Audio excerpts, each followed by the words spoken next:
Our stories begin right here, and we never write them alone. Sometimes we write them with someone who puts our story first.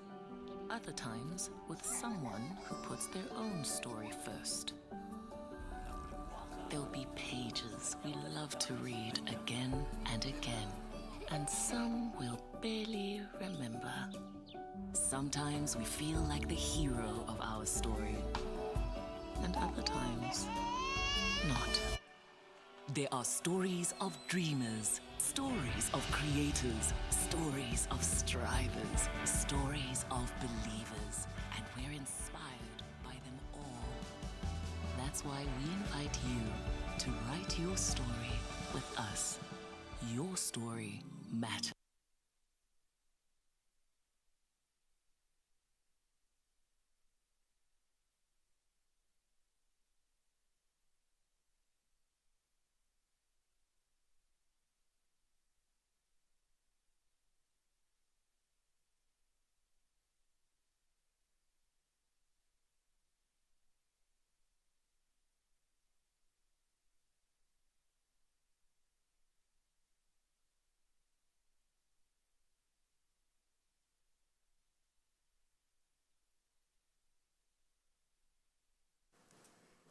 And indeed, your story matters, which is why we're bringing you the March edition of your favorite Absa Ready to Work conversation. And well, today, just like the promo said, sometimes you might be the hero in your story and sometimes not. In this case, wherever you find yourself, we're still going to try and give you some advice on how to at least gather some momentum to become financially literate and understand exactly what the investment terrain is like and how you can take advantage of those opportunities. And so this will be our first official Ready to Work episode in the year 2024. And I'm excited to come your way with my special panelists this morning. And of course, we'll touch on all the very pertinent issues that you're required to understand when it comes to the issue of finance and how to understand and better invest. But let me introduce them to you and then we'll carry on with the conversation, shall we? Next to me, I have Sedem Donu. He works with Absa Bank Ghana Limited, and he's one of my panelists. Good to have you join me. Thank you, Bella. Good to be here. Yes, indeed. And I know your story matters. Yes. Their story matters, and that is why you're also going to give them some help, right? Definitely. Well, also joining us from Absa Bank Ghana Limited is Gloria August. Hello, Gloria. Hey, How are you Bella. doing? I'm good. Happy New Year to you. Happy New Year. We haven't met on the Ready to Work panel just yet, No. have we? No, not This yet. will be our first time. Yeah. Well, this will be exciting, and I do hope that you've joined us as well. If not, if you are able to send messages around, just to let everyone that we're live on Facebook and on YouTube as well. So on Facebook, you can find us at Absa Bank Ghana Limited, Absa Bank Ghana on Facebook, and on YouTube at Absa Ghana. Join us and let's have that conversation. It is important. So Gloria, I'll start off with you. Of course, if we're talking about financial literacy, someone might be wondering, what does it even mean in the first place? What can you say? So it's financial literacy is just understanding and effectively using financial skills to create wealth for yourself. And there are some key pillars that help you to unlock your financial power. And one of them is budgeting. You know, you have to understand budgeting if you want to, you know, create wealth for yourself. You need to understand debt management. Okay. You need to also understand what's the difference between savings and investment. And in budgeting, and that's what most of us youth don't really, you know, keep up with. You need to track how much is coming in, how much is going out. Literally, you need to track every cent that is leaving you, you know, from just a simple notebook recording everything that you are spending on to using some, you know, spreadsheets or some other tools that you can download online. Okay. Debt management is one of the key things because we start life thinking that debt is bad. It's not that bad. It can help you, you know, to create wealth for yourself. And then between savings and investments, you don't just pack money away. When you pack money away, it's just savings. Investment is putting that money you've put away into good use to create wealth for yourself. You know, in Ghana, the global statistics said that just 32% of us are financially literate. It means that that's so low. We need to take time to understand what it takes to become financially empowered. And so we all need to sort of start, looking at what skills can I hone into. Can I continue to track my budget so well? Yeah. You don't just spend, but you need to create wealth for yourself. And so you hear things like, when the money comes, I don't even know where it goes. Yeah. You are spending it, but you're just not tracking it. The other thing they say is, before the money comes, I've already spent it. Because I owe so much. There's so many things I should have gotten the month before that I didn't. Yeah, but again, I'll tell you that if you were tracking it previously, you will know where most of your money is going, and you need to manage that. Managers say, financial managers say, what you cannot track, you cannot manage. So if you're not tracking it, you can't tell where the money is going. So continuously, you make the mistakes. But if you know where the money is going, you keep an eye there, you cut back, and then you create wealth for yourself. Sedem, is it not too technical when Gloria says that, if you have to be financially literate, then you have to understand budgeting? Budgeting is for accountants. At least that's what a lot of people think. Yeah. Debt management. Money has come. Let me just spend it. Let me chill and live my life. Why do I have to worry myself about what savings is and what investments is and all of that?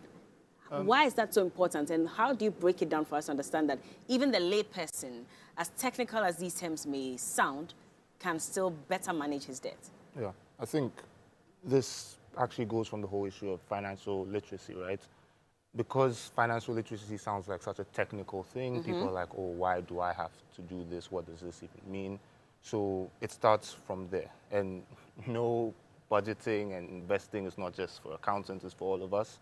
Because we're all trying to continue to be a going concern. We're all trying to make better lives for ourselves, better lives for our descendants and everybody, right? So in doing that, it's not only budgeting, right? You also need to have investment strategies and knowing when to employ these investment strategies, right? And knowing how early you should begin doing that.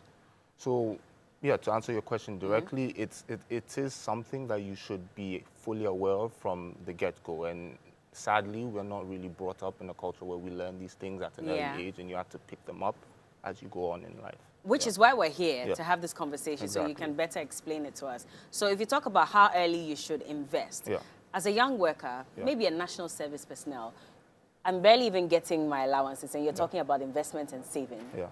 How am I expected to do that? And what are some of the mistakes that a number of us make very early on in our journey, as workers, that makes it almost impossible for us to invest and save?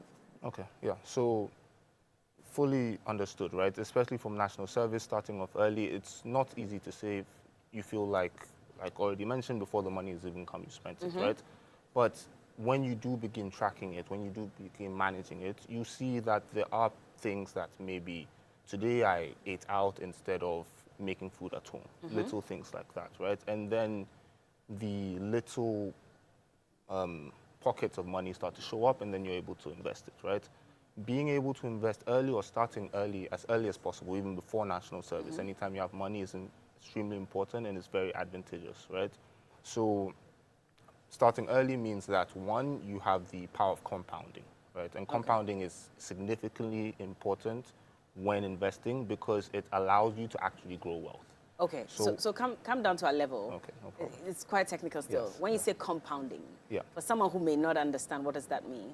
So in compounding, it means that you're letting your money work for you. So let's use an example of where I have 100 CDs, I'm earning 10%, right?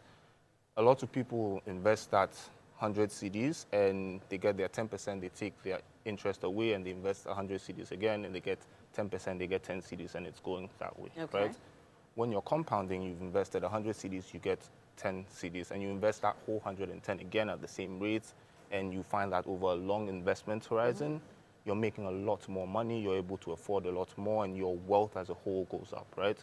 And that's another reason why it's very advantageous for young people to start early, because of that long investment horizon, right? You have a lot of time to accumulate wealth, a lot of time to let it grow, and apart from that, you have a lot of time to ride out various market trends, right? So in the last few years with debt restructuring, even a little further back with financial sector cleanup, a lot of people maybe have made investments and they lose a little bit of money, right? If you were about to retire, it's more difficult than for somebody who's young and Yeah. has that longer period of time to recover it and grow from there, right? So it's imperative that you start early because you do have that longer investment period and you are able to compound. And apart from that, it's just you have the ability to learn from these mistakes, right? So now if you know you put all your money in one thing and it didn't go well and now you're starting from zero, next time you learn that, okay, maybe let me diversify.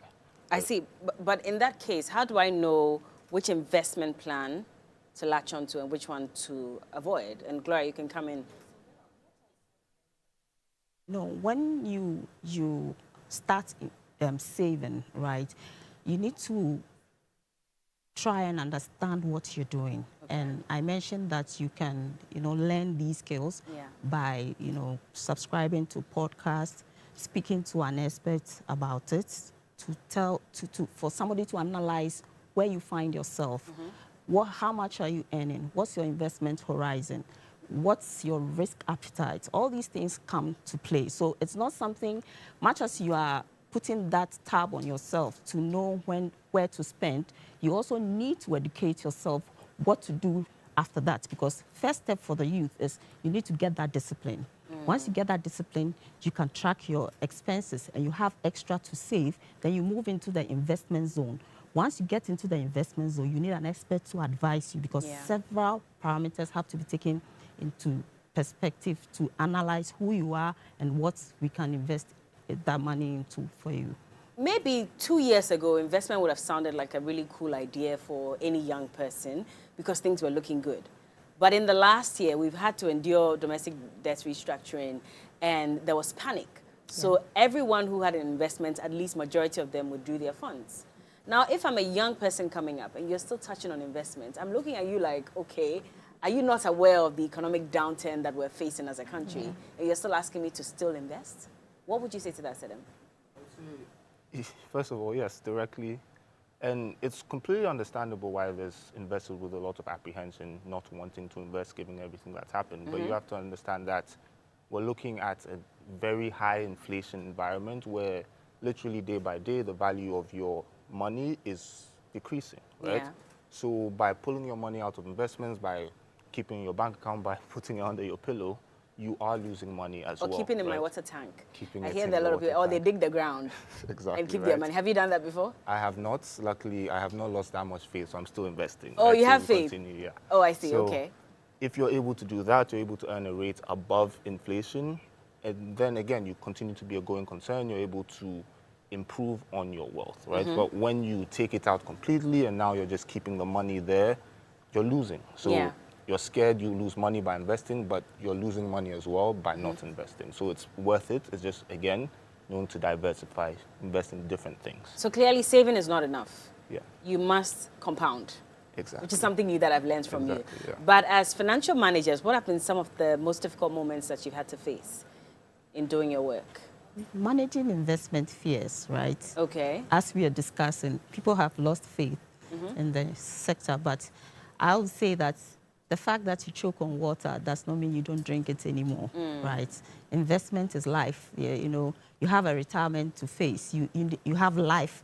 There are emergencies that you have to solve. You need money to do that. Some people will say, I've lost confidence in the financial sector, so I would put my money in landed property. How easy can you convert that when there's a real emergency and you need to cough up money? Yes, you have insurance, but remember, you need to go through some processes to get your money. But if you have money in an account that is yielding some interest for you, depending on the terms, you can go and then cash out and solve that problem. So cash is king, and investment fears is one of the things that we've had to deal with all of us, customers, family, friends, and everybody.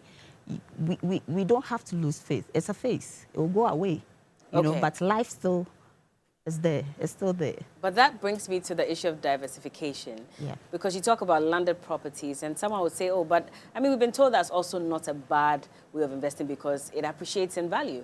Yeah. So you're not only investing because you're saving towards, an emergency necessarily, are you? So how important then is diversification so that I know that maybe I shouldn't put all my money into just one kind of investment, but I can spread it out so that I have physical cash when I need it for an emergency, but I still have investments in properties that appreciate in value? So diversification is extremely important, right? Because like we've experienced in the last few years, one thing can go completely array and you've lost your investment there. But if you had invested in, for example, real estate, as illiquid as it may be, housing prices have gone up significantly in the last few years, right? So you are earning on that. But apart from real estate, there is a world of other investment options that are available. So you can invest in commodities, you can invest in mutual funds who, if you feel you are not maybe as savvy, you can invest in these funds where professionals will do the asset allocation and know what specifically to invest for you, such that over a long period of time, you're sort of immunized to a lot of the shocks of one specific asset class, so you're not left completely destitute if something was to go away. All right, yeah. Well, Gloria, I'm sure you want to come in on this one as well. Yeah, so he mentioned that some assets are liquid, others are illiquid. And so these professionals can teach you which ones are liquid, depending on what your risk appetite is. That's key.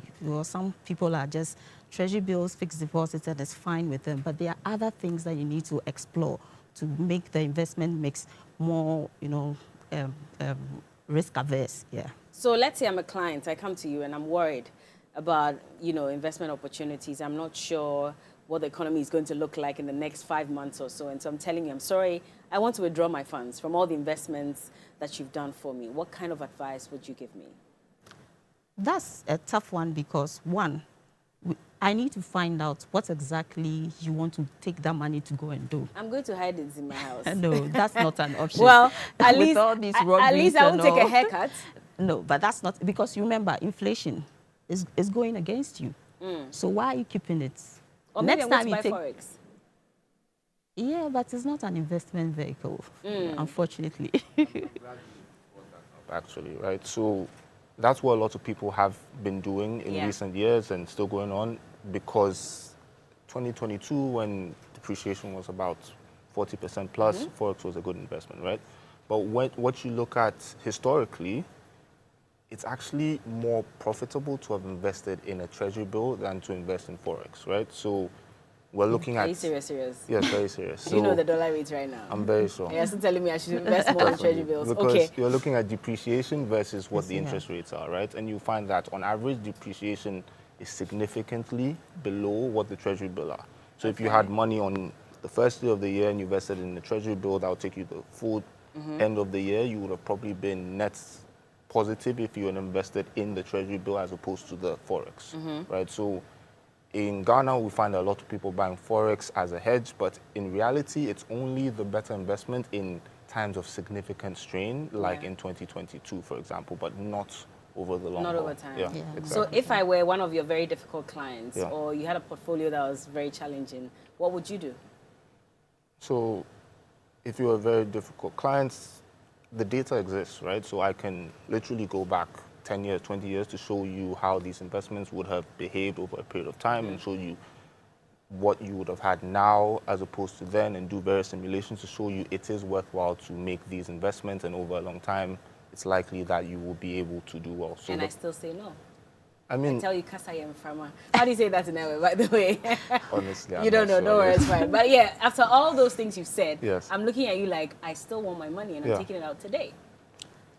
Bella, at that point, after doing all the education and everything, right, it really lies with the client, their conviction. I can't stop you from what you're doing, but my job is to make sure that I give you all the information you need to take an informed decision.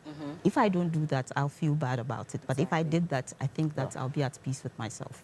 Now, let's talk about emergencies, which is something that has come to the table in this conversation, because, again, yes, sometimes you also have to invest towards an emergency, but then there's also societal pressure.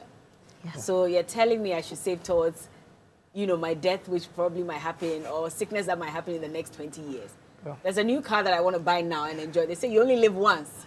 You're telling me I should put that money in an emergency fund. What for? Bella, the car companies always release a new one. Right? Remember that yellow Beetle that used to be in town? Yeah. It's no longer something we are looking at.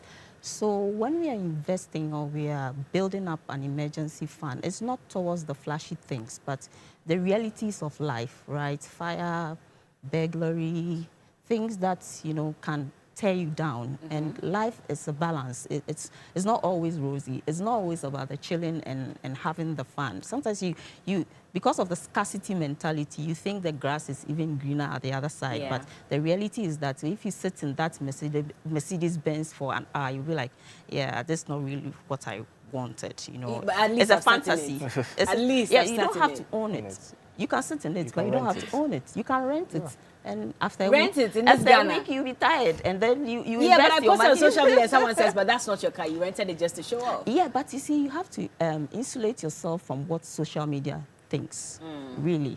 There's some beauty in being real and being yourself, right? People accept you for who you are. Yeah. It's what you sell to them is what they would accept. So if you raise your standard to a certain level, you must keep up with the Joneses. Yeah. But if you are yourself, nobody has any, marking scheme around you saying that, hey, you are this, you are that. Yeah. So it's a balance. I'm not saying don't go for the fine things in life, but know when to do it and at what time that should be done. At what time then? So let's say I'm giving scenarios because I know a lot of young people are watching. And if you have any questions, remember the hashtag is Absa Ready to Work. And we're having conversations about how you should invest your money so you can smile later when you see all the money that you've made for yourself. But I was just coming to the fact that, okay, if I've just started work, so I'm done with national service, I've just started work, do I start investments immediately? Or can I say, okay, in the next 2 years, I'll save and buy a car, or I need to pay my rent, and then after that, I can focus on investment? So an investment goal is important, right? Okay. Always have a goal. So as you said, you have a goal to do something. You need to save towards it. Everything you do, you don't just get up and do it. You need to have a goal. And that goal helps you to keep yourself in check, right?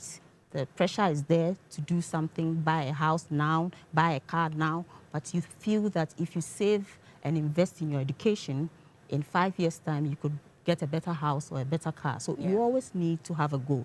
That takes you away from all the pressure, all the issues of, I'm confused, I don't know what to do. It's just that goal. Set that goal. It has to be smart.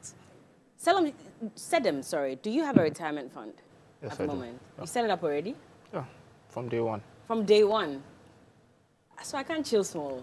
You can tell. I feel like I still live a good enough life. It's just Okay. about being disciplined and knowing what you can afford to spend and what you cannot afford to spend. Tell me a right? bit more about a retirement fund and why that's also important.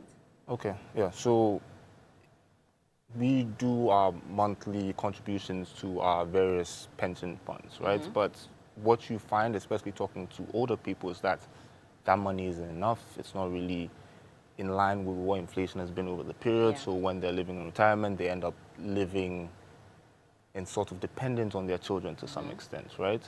So our pensions are really, and this is funny because I'm nowhere close to my pension, but indulge me, our pensions are not really going to be enough to let us live for the 20 plus years post-retirement, Yeah. right? So we need to have another buffer. We need to be saving as well from day one preferably, but not necessarily day one if not possible, and making sure that at a later point in life, we are not necessarily a burden, right?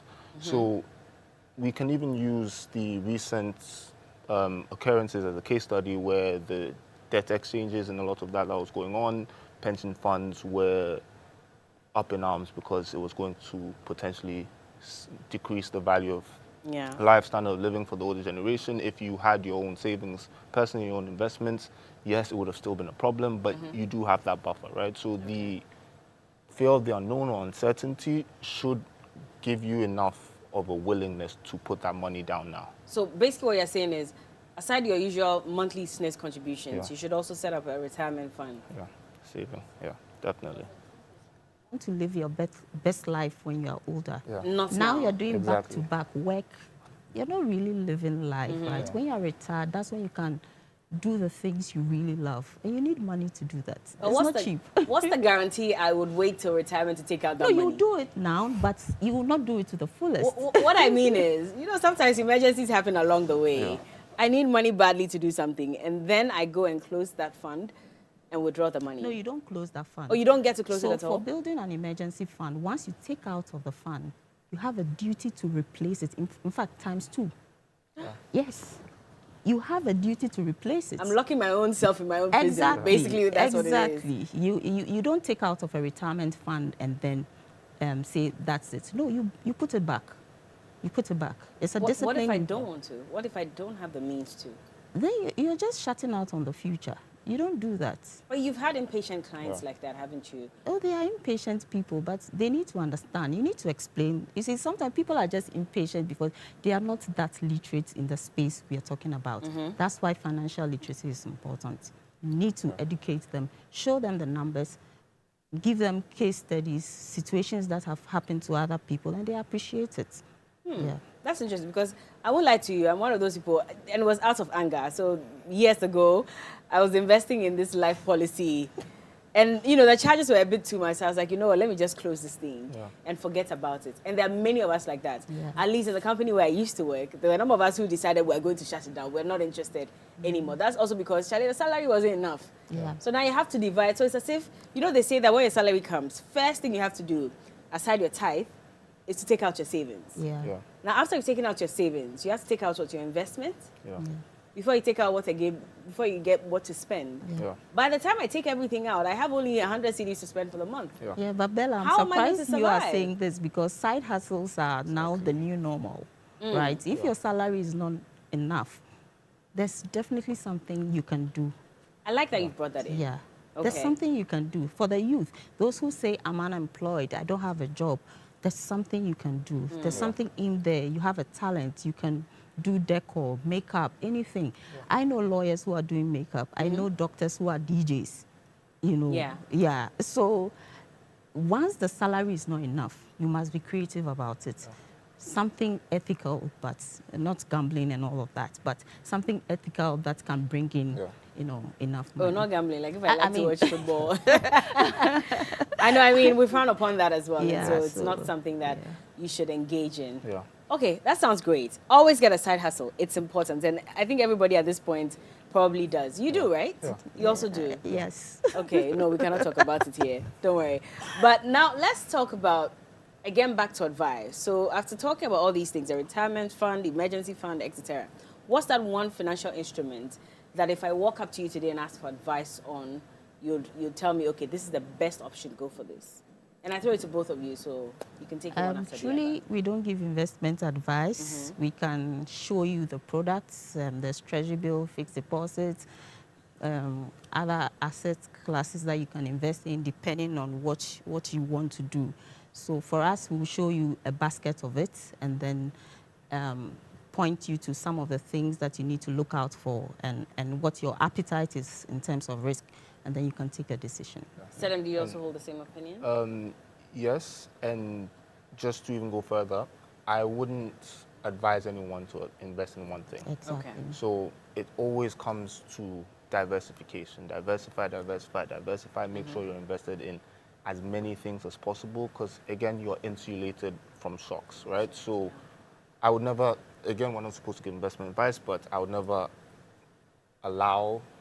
not really allow, it's not the right word, but I would never advise anyone to go and invest in one thing because then they're putting the entire risk in that one thing. So diversify and try and be broadly invested, but also make sure it's in line with your investment objectives, your risk tolerances as well. Don't go and invest in something that's extremely risky or when you know maybe you're 2 years to retirement, right? You shouldn't. So it has to be aligned with your overall risk tolerance and your investment horizon. Now, talking about all this, again, we've established that you don't have to be a technical person to understand, financial literacy and fund management, etc. Is there any coursework that specifically can prepare me towards this? Towards knowing how to manage my debts better, what kind of investments to go into, what kind of savings, all that? Yeah. Okay.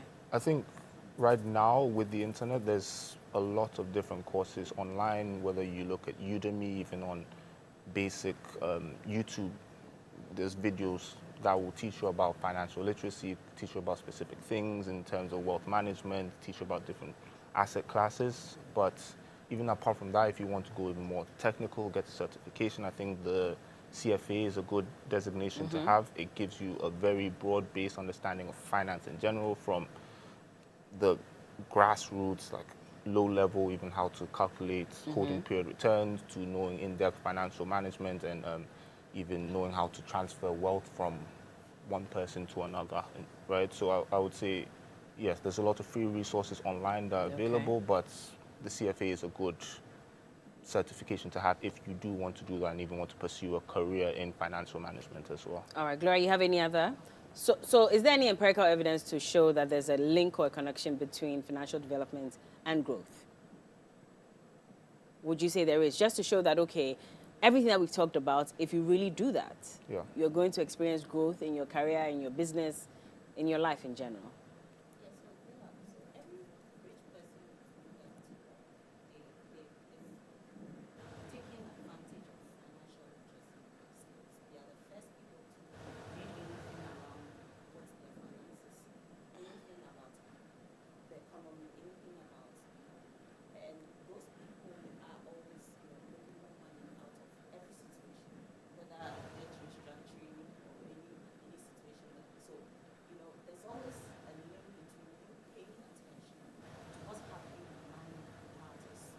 Yeah.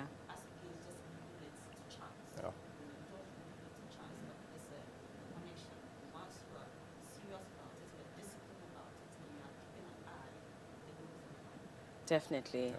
Well, I'm looking forward to that growth, and I hope that there's growth in your life as well, because it is important. What would be your final advice to everyone who's watching? And just a reminder, you can send in questions.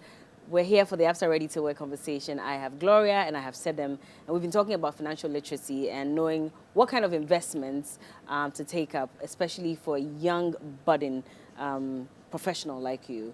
But at this point, what would be your final advice to anyone? Okay.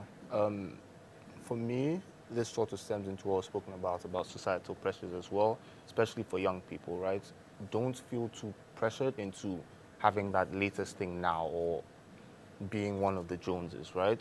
Know what your goals are and just work towards it, even though maybe when you start working off, it seems like money is not coming in this time. So our financial peak is largely, in terms of earning potential, when we're earning the most, is late 40s to early 50s. So just be patient, just know it will come, and just continue believing and working towards that goal, right? Don't overdo it now or feel too anxious. And I know that can be a big thing for young people who feel like they're not moving forward or progressing. So, as a young man yourself, do you feel like there's a lot of pressure on you to sort of live up to a certain standard and belong to the Joneses, like you mentioned earlier? Yeah, I think there is a lot of pressure, both societal and even intrinsic pressure, right? You always want to be better, you always want to grow, you always want to be the best that you can be. So there is pressure, but a lot of the time, especially from the external sources, you need to be able to block that out and stay focused on what your objective is, and just know that every day was better than the last day. You're always making progress, you're always making growth personally, and even investing and savings as well. Yeah. As a woman, I believe the pressure is even more, right? Yeah. Yeah, tell us about that. So as a woman, right, you see the trends, you see the things on social media and all of that. But as I keep saying, you should have a goal. That keeps you in check. If you don't have to buy a wig today, you can wear your natural hair. That wig will come in don't future. Say that. Don't say that. Yeah, so it's the goal. It's the truth, you should know what you're about. You should also have confidence in yourself. You should be confident in your skin, right? If you don't have it, this is me. Don't force it. Yeah, don't force it. If you don't have, don't force. Yes. But you're chilling with your girls, and everybody's coming with their haves. They know that. You are the have-nots. They know that your time will come. Eventually. They know your potential, so they know your time will come. Anyway, that was just part one of the advice. What would be your general advice to everyone? Yeah, so my general advice to the youth is that financial literacy is is a life skill, right? You don't just learn it, as people are asking, is this something, a coursework you should learn? No, it's a life skill. It doesn't end. It's something you should imbibe as very young. Parents who are also watching, teach your children how to, keep money, keep an eye on the money, know the value of money, how to make that money work for them. And I think it's going to be well, yeah. Well, them. definitely. Now, for young people, how do they take advantage of this new brand repositioning by Absa? Of course, we're talking about the fact that your story matters. And so I'm sure they're asking that, yes, it does matter, but what are some of the products or services I can take advantage of? How do I walk into Absa and ensure that my story is heard and whatever problem I have is resolved? Well, we are connecting on YouTube and all of that, and our branches are open. There are products that they can take advantage of. The first step is to open an account, put in some money into your savings account, Okay. speak to any of the people in the global market space. Sedem is there, Gloria is there. A few people are in there, Anil and all those people. Talk to somebody. I have this in my account. I've opened an account. I have that in my account. Let's have a conversation. It's as simple as just walking into any branch, or just call all our customer service lines, and you can then connect with us, subscribe to our channels, and then you Not get to digress, some- but what's the minimum amount I need to open a savings account at Absa? I think it's less than 50 CDs. Less than 50 CDs, and I can open. I see. Do you want to touch on any products in particular for Absa? I wouldn't say there's the specific Absa products that we talk to, but it's more in line with what Gloria said. We have people there who can give you information, right, which will help you make better decisions as well. But again, not a specific product. We will obviously, like this Ready to Work seminar, like you said, YouTube will continuously be making an effort to bring out a lot of the stories for the youth and make sure that they are heard, and a lot of maybe their frustrations are heard as well. And yeah, that's, I'm sure, the way Absa's way of telling that story and getting that across. Definitely. Well. So, well, I do hope that I can get your questions, but if that doesn't happen, then we're going to have to wrap up on this conversation. But I think it's been worth it. It's been a good one, and we're definitely going to come your way again with another session for this one, so you can ask all those questions. But it's important to have financial literacy. And as you're watching, let us know, let's hear from you what you've learned so far. If there's even one word that has opened your eyes to financial literacy and giving you a better understanding, just type it there with the hashtag ready to work. Let's hear from you. It's important. Like I said, for me, I've learned what compounding is in the financial space. I only knew that in the science space, so I guess that's good for me as well. The fact that also you should not put all your eggs in one basket when it comes to investment. You should have different investment portfolios so that, you know, when there's an emergency, you can rely on one. You can also invest in other opportunities that are available in terms of, you know, increasing its value. But I think that maybe we'll just wrap up here. Okay, let me see if I can get some questions quickly from some of our viewers, just a few of them. And then after that, we will wrap up. Let's see on Facebook. I guess not. I think we're going to have to wrap up at this point. Thank you so much. Sedem Donu works with Absa Bank Ghana Limited, and Gloria August also with Absa Bank Ghana Limited, the global Markets. markets. So you're working with literally everybody. Is that what it means? Yeah. It's been a pleasure hanging out with you. Thank you so much. Thank you, Bella. And well, my name is Bella Moody. This has been the March edition of Absa Ready to Work. I hope you enjoyed it. I hope you've learned a lot today. And we'll see you again another time. Until then, keep your questions coming, even beyond the live conversation. I'm sure we can forward them to you. You can respond to them via social media or any other platform. Or you can walk into any Absa branch, look for Sedem or Gloria or anybody in the Global Market Office and ask all the investment questions that you have, and they will help you out. Thank you so much again for joining us, and we'll see you another time. Bye.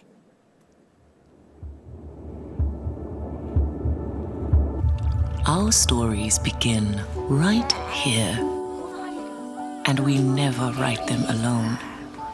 Sometimes we write them with someone who puts our story first. Other times with someone who puts their own story first. There'll be pages we love to read again and again, and some we'll barely remember. Sometimes we feel like the hero of our story,